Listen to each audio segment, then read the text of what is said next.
Lektion 31. Ein Gespräch mit dem Chef.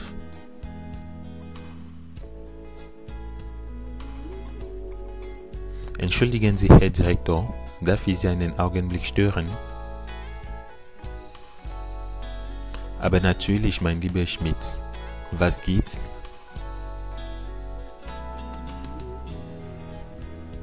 Also da ist zuerst das Problem mit meinem Gehalt. Ich hatte seit 2 Jahren keine Erhöhung. Damit gehen Sie besser zum Personalchef.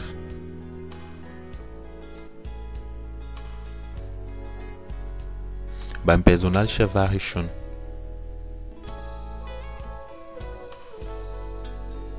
Dann gehen Sie noch einmal zu ihm und sagen ihm, ich wünsche, dass man Ihren Fall überprüft. Ja, und dann sind da die neuen Computer und die beiden Kollegen, die man entlassen will.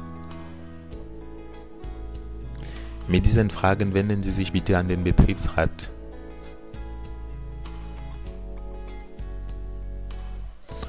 Und dann war ich krank und soll eine Kur machen.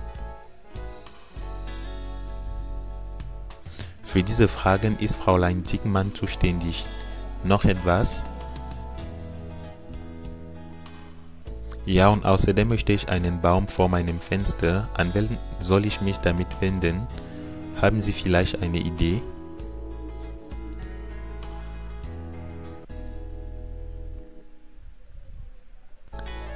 Dans cette nouvelle leçon, nous nous intéressons à la formation du pronom adverbial.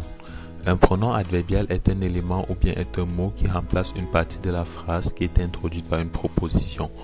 Par exemple, dans la phrase Herr Schmidt ist zuständig für Fragen der Sicherheit, nous avons l'expression für Fragen der Sicherheit qui est un complément prépositionnel et qui peut dans ce cas être remplacé par un pronom adverbial. Et dans ce cas, on obtiendra la phrase Herr Schmidt ist dafür zuständig pour dire Monsieur Schmidt est responsable de cela en faisant allusion aux questions de sécurité. Dafür ici remplace la partie de la phrase qui est introduite par la préposition für. Intéressons-nous maintenant à comment former ces pronoms adverbiaux. Lorsque l'on veut poser une question qui fait référence à une chose, nous utilisons le pronom interrogatif vous plus un R qui peut ou bien peut ne pas être ajouté à la construction de ce pronom adverbial plus la préposition proprement dite. Notons ici que nous ajoutons R lorsque la proposition a une initiale qui a une voyelle et que l'on n'ajoute pas de R lorsque la préposition commence par une consonne. Et lorsque notre question fait référence à des personnes, nous utilisons simplement la préposition plus le pronom personnel décliné. Et lorsque nous voulons répondre à ces phrases interrogatives contenant des pronoms adverbiaux, alors nous construisons simplement la phrase avec da plus un R ou bien sans R plus une préposition, et nous noterons ici que R sera aussi ajouté lorsque la proposition commencera par une préposition. Alors dans les phrases précédentes, on peut demander Wer ist für Fragen der Sicherheit zuständig? Et comme réponse nous aurons Herr Schmidt, ou encore on peut demander Wofür ist Herr Schmidt zuständig? Et en réponse nous aurons für die Fragen der Sicherheit. Nous rappelons ici l'emploi des prépositions bei et zu, ainsi que la préposition dative seit qui signifie depuis. Nous disons Er arbeitet seit einem Jahr bei uns, il travaille depuis plus d'1 an chez nous. Ou encore seit vielen Jahren kennen Sie sich gut. Notez ici que le EN et le EN de fil et le N de Jahre correspondent ici à la déclinaison du datif pluriel. Et nous signifie avec cette phrase simplement ils se connaissent depuis de nombreuses années.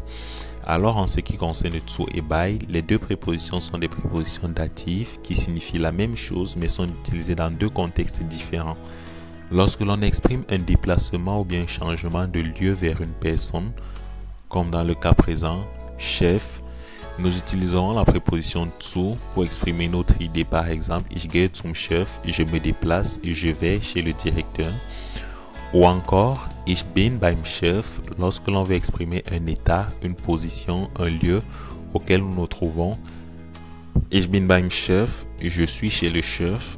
Notons ici que zum signifie simplement zu dem et bei signifie bei dem. En guise de vocabulaire, nous avons le verbe plus la préposition an, sich wenden an, plus accusatif qui signifie simplement s'adresser à. Par exemple, wenden Sie sich an mich, wenn Sie Hilfe brauchen. Adressez-vous à moi si vous avez besoin d'aide.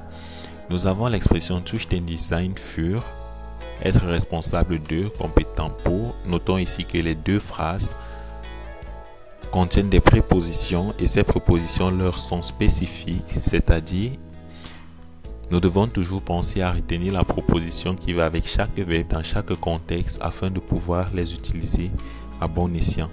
Nous espérons que cette vidéo vous a intéressé et vous donnons rendez-vous dans la prochaine vidéo.